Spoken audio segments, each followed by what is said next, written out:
What's up, guys? Welcome to another day, another episode of the Planet Soccer Podcast. Dylan, I think it's about time we talk some U.S. men's national team Let's players, go.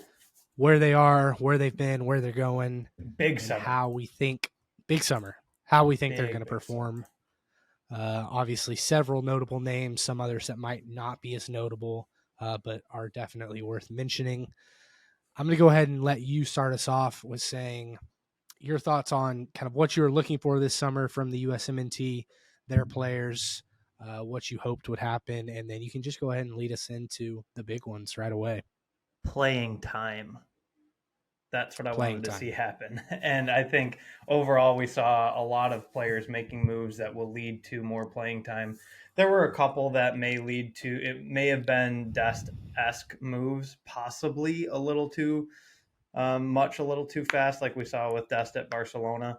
But I think overall I was super, super happy. A lot of guys playing in Champions League. Let me think here. We have one, two, three, four, five, six, seven, eight, nine. I think we have nine USMNT players playing in Champions League this year, assuming PSV qualifies, which they're up 5-1 right now on Rangers. So they're gonna go through. So assuming PSV with our three USMNT guys now playing in Champions League is awesome. I feel like that's going to be the new American following team. It's a shame it's not the Premier League. Last year with Leeds was a lot of fun, but I am very, very, very glad to see our guys find a way out of Leeds and not play championship football.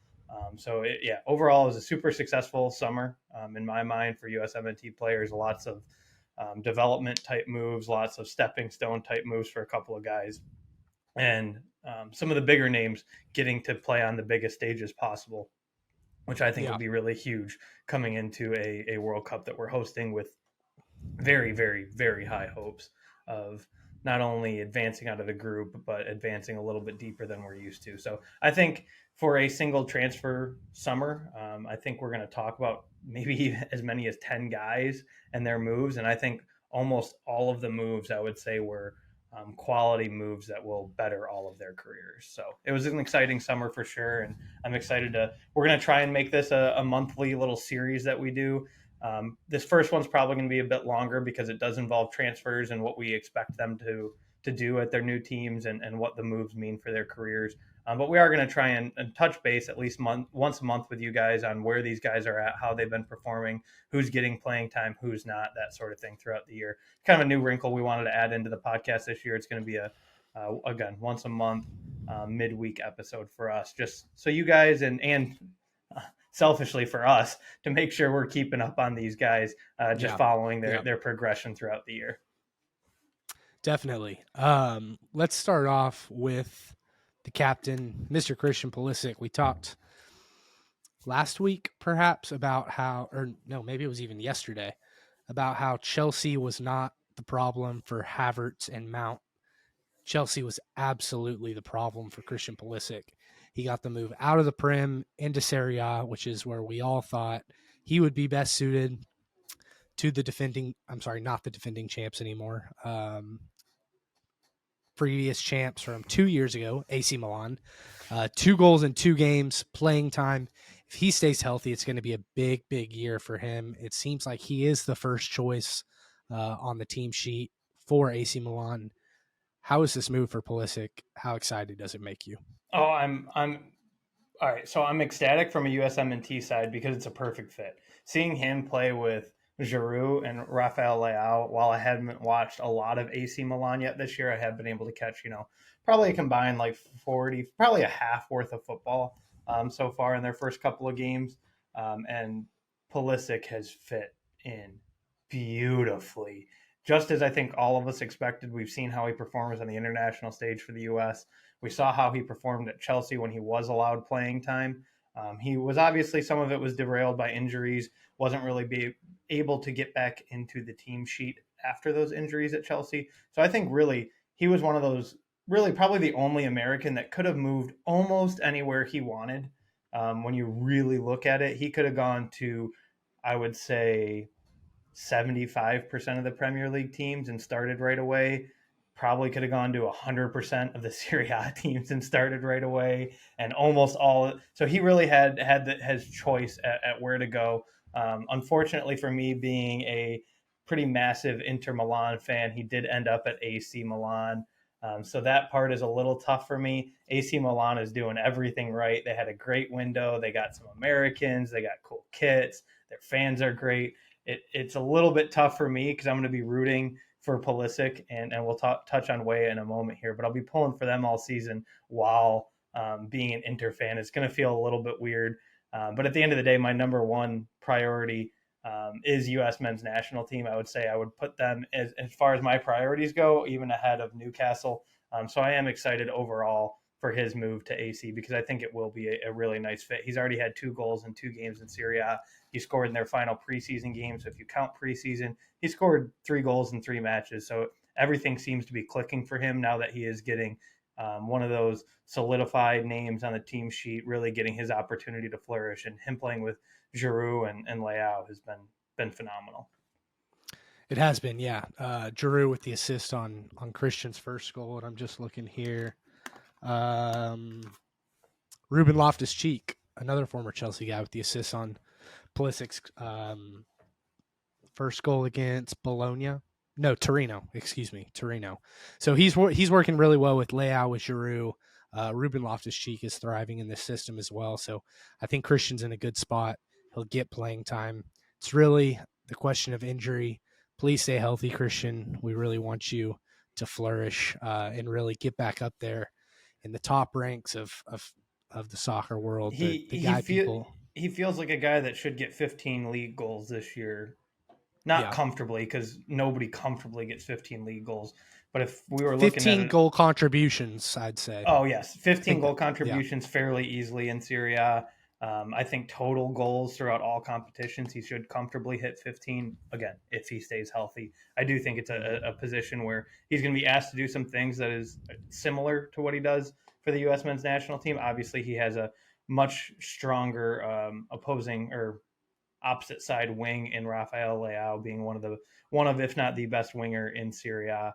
So I think it's a perfect fit for him. He has some experience with Giroud playing playing as his striker. So super, super exciting move for him, and something I think will benefit him and the U.S. men's national team immensely moving forward.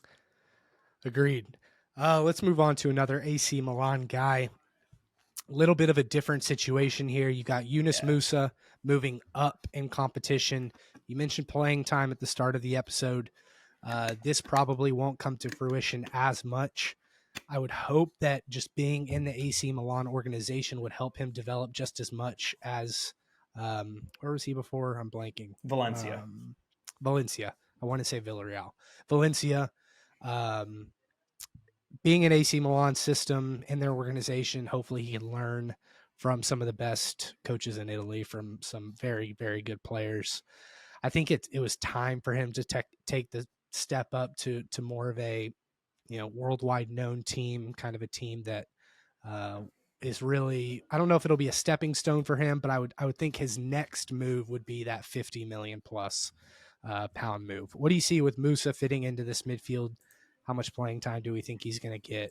And his development, what do you see coming? A little worried about playing time early. He didn't get in their first match against Bologna. Did get in their second match against Torino, but it was a sub for Ruben Loftus-Cheek. Quite frankly, this was part of the match I watched, and he didn't look super technically sound at times, but it's growing pains, I think. In my opinion, Serie A is the better league compared to La Liga. Yes, La Liga has Real and Barcelona, but overall, I think it's a more competitive league. I'm also excited to see at how he reacts to playing at the highest levels of competition, even if it is off the bench, whether it be Champions League or competing for a league title. That's not really something he was going to have available to him at Valencia. So I did talk about playing time. This is kind of one of the ones that came to mind when playing time did come into question a little bit. But on the bright side, when he does get playing time, if it is coming in for Loftus-Cheek, which we saw in his first match, it was for Loftus-Cheek playing on that same side as Pulisic. And if nothing else, developing that relationship and that chemistry on the training ground will be incredibly vital. But overall, it's a step up for him, so it's hard to be overly critical. I'm a little worried about playing time. This is kind of one of the ones I was alluding to where I hope it's not too much too soon. As we saw for Dest, I hope he actually is able to get quite a bit of playing time at AC Milan. And if he's able to, even if it's just come off the bench in the 65th minute for every single game, I think that is sufficient enough playing time for him. And just knowing he has Pulisic there, he has Weah, Giroud, like there are a lot of really solid opportunities for his career development at AC Milan, even if the playing time isn't one of those first names on the team sheet like we like to see with some of our players. Yeah. Let's go ahead and head 140 kilometers northeast to Turin, and let's talk about Timothy Weah, who moved from Lille to Juventus. I really like this move. I've said it before. I love Timothy Weah. I think his energy is always off the charts with the USMNT. I love watching him play. Obviously, never watched him in the French league. Dylan, I know you're hard against Juve. However, I hope they play him in the right role. We saw at Lille they did not. I say right role. They didn't play him in the same role that he plays with in the U.S. men's national team. So it'll be interesting to see how they use him and how he develops based on his usage. Yeah.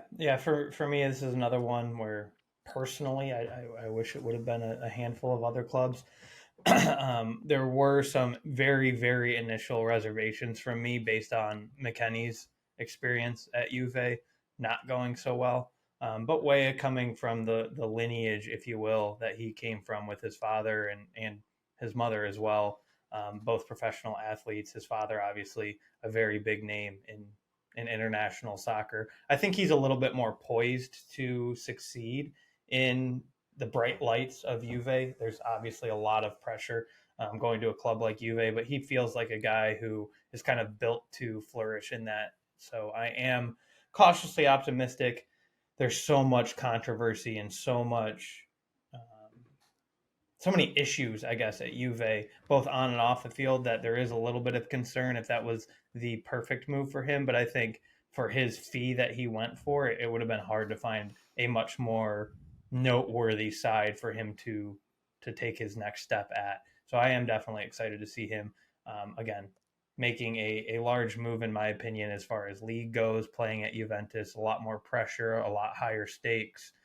So I am overall excited, with the caveat that I'm a little cautious because of the experience Weston had there. But on the bright side, he gets to play with Weston. I mean, Weston, was loaned out to Leeds, as we all know, last year, and has returned to Juve. So I'm cautiously optimistic on him, but I do think it was probably one of the better opportunities for him as far as club name, cachet, coaching, and development at Juve. Yeah, it looks like so far Juve's played with two up top with Chiesa and Vlahovic. Weah has played on Vlahovic's side, who stays more central, so he has been able to get forward on the wing, which is what he does for the U.S. So, like you, I'm cautiously optimistic. Maybe not cautiously, just a little reserved optimism, but I think it'll end up being a good move. You say he'll play with McKennie. That's when McKennie plays. Right. But yeah, But they'll train together. And yeah, together exactly. and If all nothing that. else, Yeah. it's the training and the acclimation to the new side and a new country. His father was a massive Juve fan, so that's another reason I just feel like he might be a little bit more poised to be successful, because Juve does mean something to him. It's not just a big club name move. So he's playing not only for his career but for his family as well. So yeah, I'm overall happy about it. Again, it's just another player, our third one now, that's gone to Serie A that hasn't gone to Inter. So I'm a little bitter on the inside, but it is what it is. And overall for the U.S. side, I think it's a good move for him and a good move for our national team. Yeah. Continuing our tour of Europe, Dylan, I see Tyler Adams on here. I'm going to get to him. But first, I want to go to Eindhoven and talk about our PSV boys. Serginho Dest, Ricardo Pepi, and Malik Tillman.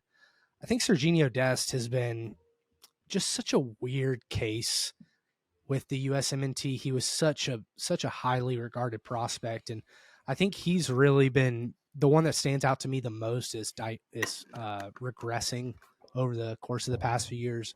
A lot of it has been the moves that he's had to make or has made.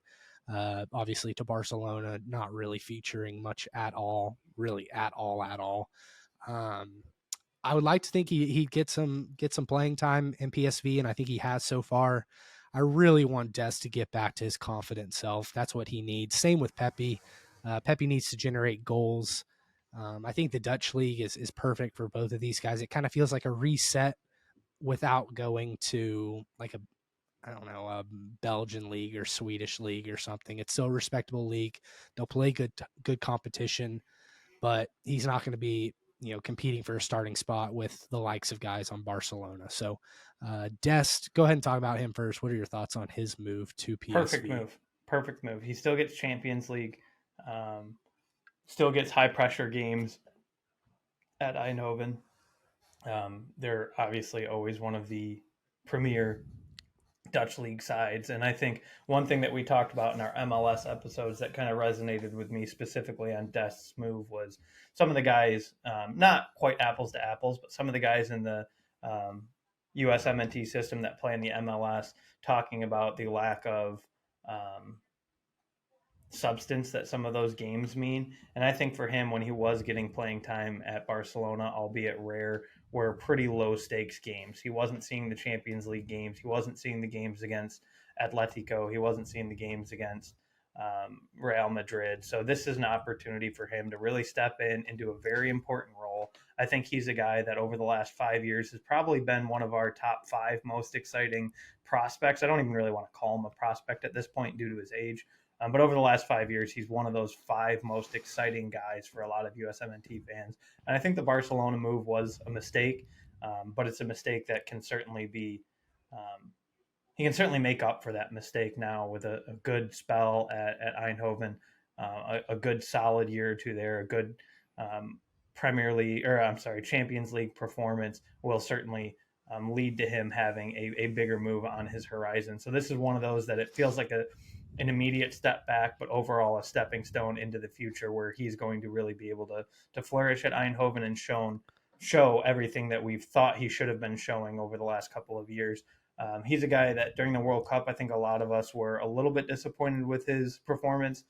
So this could be a big confidence booster for him while also remaining in a competitive side in a fairly competitive league and having the opportunity to play at a pretty high level still. So it feels weird being excited about a USMNT guy moving from Barcelona to PSV Eindhoven. Like it feels wrong. That should feel like a massive step back. And admittedly, it is a step back for what we thought Dest was going to be 3 years ago.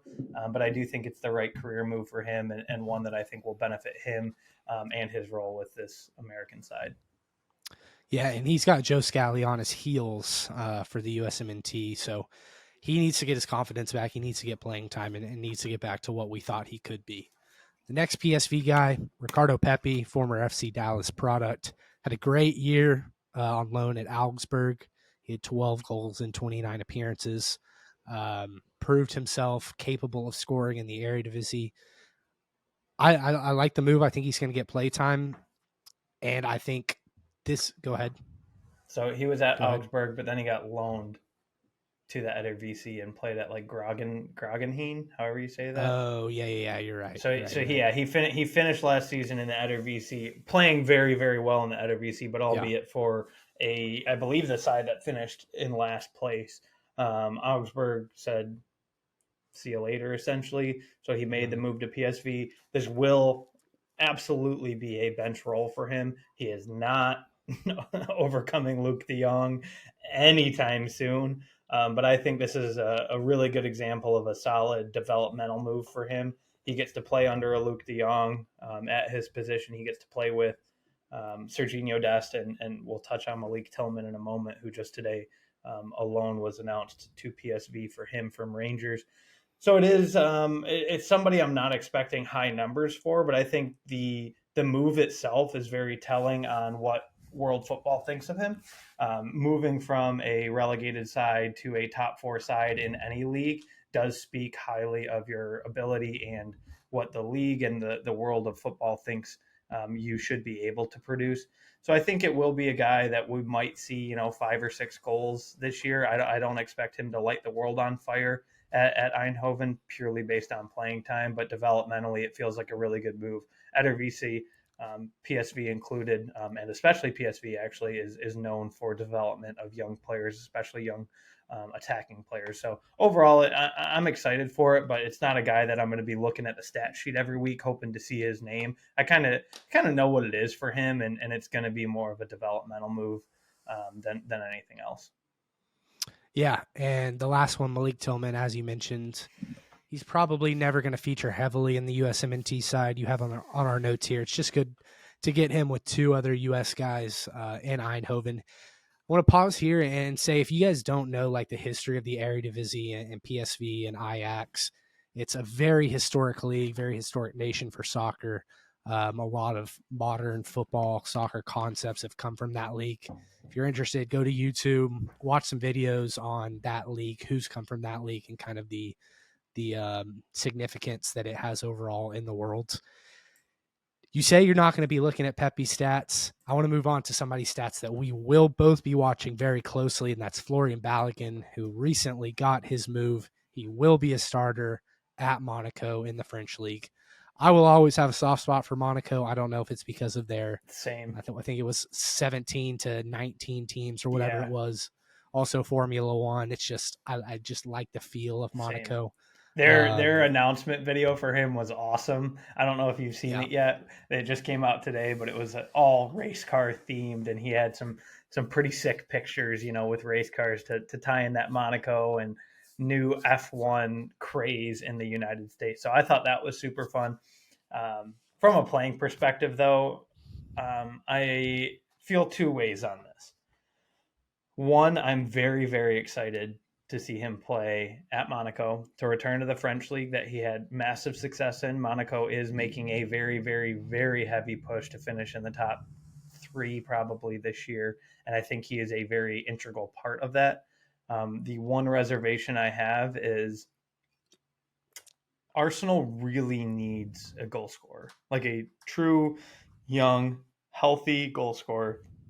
Yes, they do have Jesus, and yes, they have Eddie Nketiah. However, goals are a question mark for them, and the fact that they were willing to part with Balogun before even giving it a chance does put like a little bit of question in my mind. Are we overhyping him? This is a move that if I am a USMNT fan, I would have probably preferred. Nothing against him, but probably would have preferred another year of him at Arsenal where Arsenal looked to utilize him. However, it didn't seem like Arsenal wanted to or was ready to or was confident to use him in their Champions League, Domestic Cup, Premier League pushes.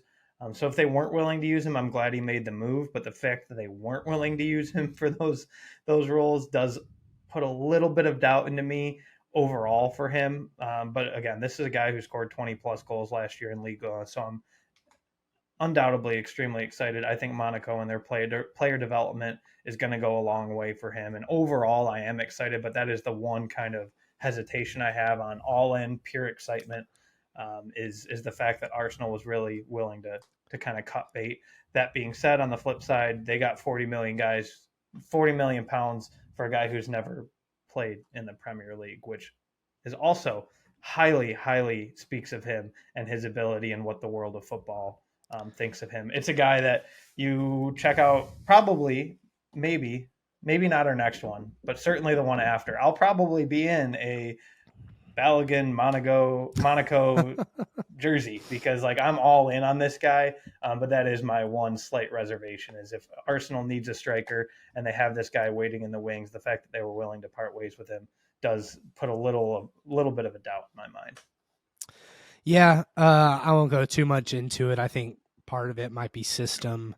I do also want to note that Arsenal, I think, has a pretty significant sell-on clause for Yeah, Balogun. it was So if like Monaco, 20% or something like yeah, that. if Yeah, Monaco were to flip him for 80 or whatever, in 2 years, then Arsenal knows that he has potential based upon what they wanted in that for sell-on sure. clause. Next, let's move on to our two previously Leeds boys, who have now moved on. First, I want to talk about Brendan Aronson moving back to. I'm sorry, he wasn't in Germany before, but he's going to Union Berlin. He was previously at Leeds, and then before that at Red Bull Salzburg. This feels like a really good move for Aronson. I think it's a is it a loan move? Yes, yeah, it's a loan move. Yeah, loan move. Yeah, it's Uh, definitely a loan move because Leeds fans are rooting for his demise, and that has completely soured me on being a pseudo Leeds fan. I fell into the trap last year. We got a bunch of Americans. Leeds historically has been a pretty fun club, so you were as well, I believe, a pseudo Leeds fan. I went as far as getting an Aronson Leeds jersey, and man, how has that backfired? Because I don't think even if he were to perform phenomenally, he can go back to Leeds at this point. Even if Leeds goes up and he performs well, long term, I see him not being a Leeds player ever again. It has become very, very toxic. They were granted he did not play well in the weekend's match. He did have a second yellow card that turned into a red card in the first 30 minutes, which is not what you want to see if you are a USMNT or Brendan Aronson fan. But before that, I was excited about this move. Union Berlin is a side last year that came out guns blazing, very hot part of the season early part of the season, they were threatening for top two in the Bundesliga. Obviously, they fell off with Bayern and Dortmund being so dominant. But it's a move that I think has some potential for him. I'm a little hesitant on him as well, but it's more on the player than on the move. I think getting out of England may have been the best move for him.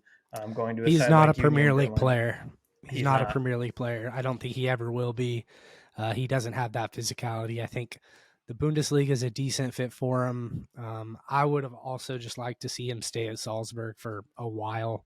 I think that was a good fit for him, I did too. confidence wise, skills wise. They have a reputation of developing players as well. So we hope the best for Brendan, and we know it didn't work out at Leeds, and I expect to see not maybe not this move, but a move in the future be permanent away from Leeds, like you said.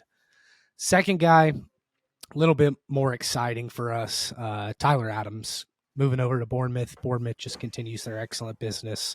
I really like this move, especially with the way Bournemouth plays. They kind of need that It's Tyler. It's kind of perfect. like it's a João Palhinha type. With It's so Fulham, he's going to play perfect. that same role.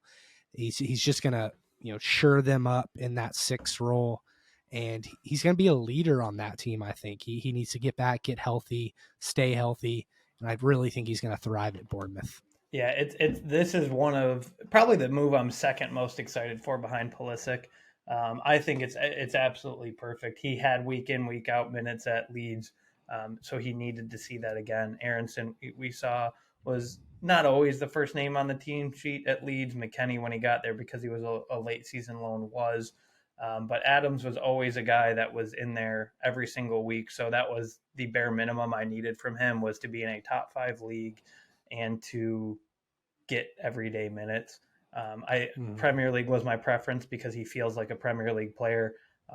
Very good at controlling the ball, very good off the ball, very good tackler.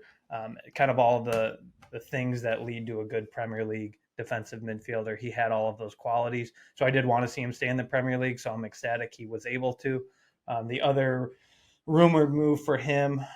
There were a couple. The most notable one was Chelsea, and I'm very glad, not just from a personal I hate Chelsea perspective, but from a USMNT footballing perspective, very glad he didn't end up at Chelsea. Not only because of Yep. what happened to Pulisic, that did weigh on it, but it was more. just the kind of style of play. I think he fits Bournemouth that much better. There was also a rumor to Brighton. I think every single USMNT fan would love every single USMNT player to play at Brighton right now if they could. Just the fact that they were looking at him, though, is right, and that's one of those things. I've joked about it before. Like when I'm just deep diving into possible Newcastle transfers, and we're looking at a guy I really like, a guy, and Brighton goes to sign him. João Pedro is the example that comes to mind. It goes, all right, hell yeah, I was right. Like I know what I'm talking about. That's kind of how it feels that Brighton was interested in Tyler Adams. It's like, all right, Brighton likes him. We got a whole lot of reason to like him. If De Zerbi and that recruitment squad are fans of him, then we have every reason to be very positive on him. But at the end of the day, I definitely think this was a lot better move for him than Chelsea. Toss up with Brighton. I don't know necessarily where he would have fit in with Brighton because it wasn't super concrete rumors. They were just more paper talk rumors, if you will. From the realistic outcomes for Tyler Adams, I'm very excited for this. Not that it really matters, but I'm a Michael B. Jordan fanboy. Like probably one of my favorite actors, part owner of Bournemouth. So I'm pumped that he gets to go play. Yeah, I'm pumped that he gets to go play for Michael B. Jordan. Essentially, just another cool, quirky American tie that we're able to find out. I wouldn't be surprised if Bournemouth tries to do a Leeds 2.0 and tries to bring some other American in on the backs of him and Michael B. Jordan's recent purchase of part of the ownership group. So Bournemouth is a team we both really enjoyed watching last year and have enjoyed their prospects for the upcoming year. So I'm excited to see that move for him for sure. Yep. Next, let's talk about Matt Turner. Matt Turner, the goalkeeper of the United States. He has sealed that position. I'm so glad that I get to root for him now because he was previously at Arsenal. He's now at Nottingham Forest, also in the Premier League, so that's good, I guess. I did see some rumors that Forest was looking to bring in another goalkeeper. I did too. Did you see that as well? Yeah, Dean Henderson rumors, which I don't remember if that was before or after the Turner signing. At the end of the day, I saw they were looking at like a Benfica or Porto keeper. Oh, okay. I feel like I saw. So maybe Dean Henderson was prior to the Matt Turner signing. For me, at the end of the day, I want him getting every game minutes. Yeah. In the Premier League. I could have settled on Serie A or Bundesliga, but really, end of the day, number one thing we saw it happen with Zach Steffen. He was presumably the favorite for the USMNT going into the World Cup 2 years ago, probably, but just didn't get the playing time because he was stuck at Man City behind Ederson. So I think the most important thing for Matty is getting playing time, and it looks like hopefully that's what Forest is able to offer for him. Yeah. Next, let's talk Jordan Pefok, a guy that kind of lit the world on fire for about a month last year. Very much cooled off. He was unable to secure the starting striker role at Union Berlin and has been loaned off to Gladbach. How do you say that? Is it? I don't know. It's Gladbach. That's all I go with. Something Gladbach. M Gladbach. M Gladbach. There we go. Yeah. So he'll join up with Joe Scally over there. It's really to be seen. I mean, He's another guy. He probably won't, now that Balogun's in the picture, he won't be featuring as much. He's kind of a shout that, before the World Cup, we're like, he's lighting it up. He can do it. He can be the 9.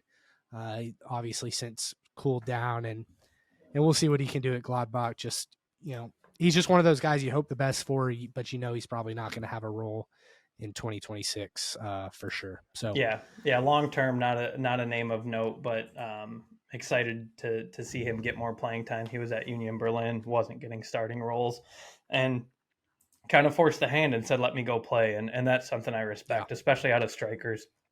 Strikers more than anybody really need to be on the field as much as humanly possible. So good for him getting some playing time. I think he's probably duking out Ricardo Pepi for that kind of secondary true striker moving forward. Role. Yeah. Josh Sargent, Weston McKennie, Luca De La Torre, all staying put this summer. Weston, and some of y'all might have forgotten, he was technically on Juve's payroll, so he is going to go back to Juve, staying put. Unfortunately, Josh Sargent suffered a serious injury after I think it was it like Hot start, three and three four. goals in four I games. know it's just the championship, but man, did he played really well last year in the championship. Started Yeah, hot this year, scored over the weekend, and then gets taken off for injury. So, um, huge huge loss for Norwich. yes, If they had any, yeah, less impactful for the USMNT, but yeah, certainly a huge letdown for Norwich and a huge letdown for him because he was a guy that if he performed well enough this year in the championship, either he's getting a move up to the Prem via promotion or he's getting a move to a Big Five club after a good season. So hopefully he's able to rebound. It looks like it's going to be a 2 or 3 month ordeal for him, unfortunately, an ankle injury. But started out really hot, so I couldn't not have us give him a shout for yeah. his good performance early in the season. It's just a real shame to see him get injured. Luca, I don't have much on McKennie. He's back at Juve, come off the bench twice, ironically substituted for Tim Weah both times, which if you're a USMNT fan, that feels weird because he was starting over Tim Weah the whole time. So I think that's something to watch as the season goes on. But initial reactions, I didn't have a ton of thoughts. For Luca, McKinney's a guy that's just sorry, go always ahead. going to play better.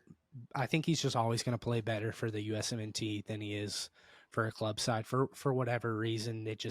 That's kind of the what I've noticed with Vibe you get Weston. off of him. Yeah. And for Luca, I admittedly did not watch the Celta Vigo versus Real game.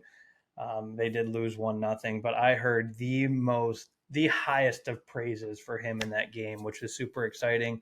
He's a guy that has been snubbed on a few occasions. I believe he did get a call up for the September camp, which personally, the September camp had more big names than I frankly expected.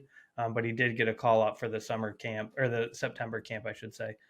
So that is exciting for him. Played really well against Real Madrid. He's kind of one of those guys I would watch in January or next summer to make a little bit bigger of a move. I think he's a guy who should and could be above Celta Vigo's level. Now, I don't think he's a top 8 Premier League side guy or a Dortmund or a Bayern type guy, but he is a guy I think is a little bit above Celta Vigo. So I will look to him to have a really successful season there this season. I love Luca De La Torre. I love Me watching too. him play. He's one of those guys. He's awesome until his one massive error in a game. He has one every single game, but other than that, he's lights out. He's fun to play. He's so energetic. And I do agree. I think he's bigger than Celta Vigo. I would like to see him get somewhere where we can watch him play bigger teams more often. Dylan, I'm going to give you the last guy to talk about since it is a former USL guy. Go ahead and talk about. Yeah, pretty small name here, but I just wanted to shout out USL. As many of you know, I'm a DCFC guy. Seeing a USL former Louisville, did I say that right? Did I sound southern enough? Louisville guy made a Depends on move where you to are. Yeah. made a move to Benfica. Joshua Winder. Not a whole lot to say here yet. He is only playing with Benfica's B team. But just seeing that kind of depth in the U.S. system where a USL player is getting a move to a massive European side, albeit for their B team initially, is a really big step in development for the U.S. soccer system and a big rubber stamp, in my opinion, on the come up for the U.S. soccer system. And it is only one guy. It is a guy that's not immediately going to play for Benfica, but I had to give him a shout. I'm a USL guy. Don't have a whole lot of thoughts other than, hey, man, that's kind of cool. We should mention him. And that's kind of where it ends for me. Fair enough. I want to just talk about two other guys just because I watched them yesterday. Tim Ream and Anthony Robinson both had fantastic games versus Tottenham. Robinson was really giving Spurs fits, and Tim Ream in a cast. Just he frustrated Richarlison pretty much all game. So shout out to those two guys. Well, Richarlison got his goal, so finally. Yeah, not in the Prem still.